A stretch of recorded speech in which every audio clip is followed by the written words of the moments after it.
higher education gets more expensive every year. Americans have almost $2 trillion in student loan debt, and in many cases, parents are sacrificing their financial futures to help their children. Local financial professional Nathan Ford from Vital Retirement Planners joins us now to share what families can do because the cost of college is going up, right? So why is it so expensive? Takes a lot of money to be smart, I guess, these days.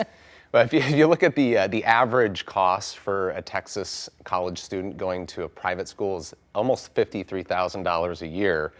If you look at the average college student across the U.S. to go to public school, it's almost $24,000 a year. That's just tuition, or are you including room and board? That's just tuition. Okay. That's just tuition. And then there's, all the other expenses that come along with it. Food, they have to eat. Lots and lots. And they're borrowing. Students are borrowing money. On average, a student has about $40,000 in debt, oh my goodness, which adds a lot of stress. And we know what stress can do to your work ethic and your outlook on the future. Your mental health, oh my goodness. All of it, right? all of it, yeah, it's so difficult. How are families paying for it right now?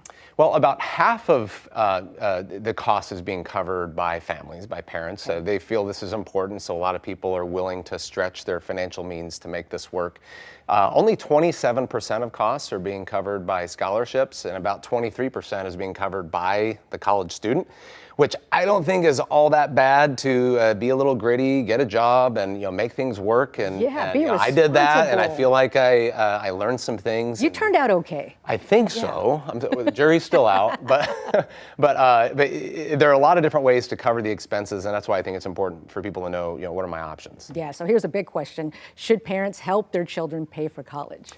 Be careful. Be careful with this one, because I have heard a lot of stories of people just going a little bit too far and maybe taking from money that really should be allocated to retirement savings and taking care of yourself.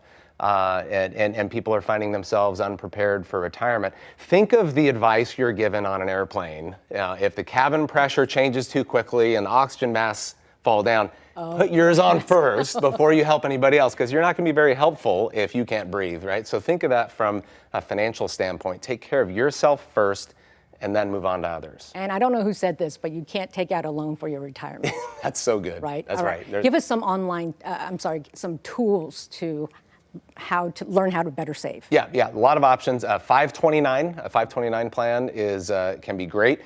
There's no tax deduction for making contributions, but if you use the money for educational purposes, the growth on that is tax-free. So you don't pay any taxes on what that money's grown to. That's really nice. There's no contribution limits, but one thing to look out for is your annual estate tax exemption, your gift tax exemption. It's about $19,000 per donor. If you have questions about that, contact us. We're happy to walk you through that.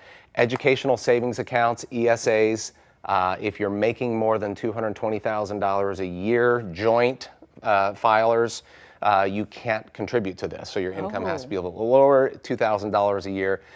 Then there's Roth IRAs. You can contribute to your child's Roth IRA.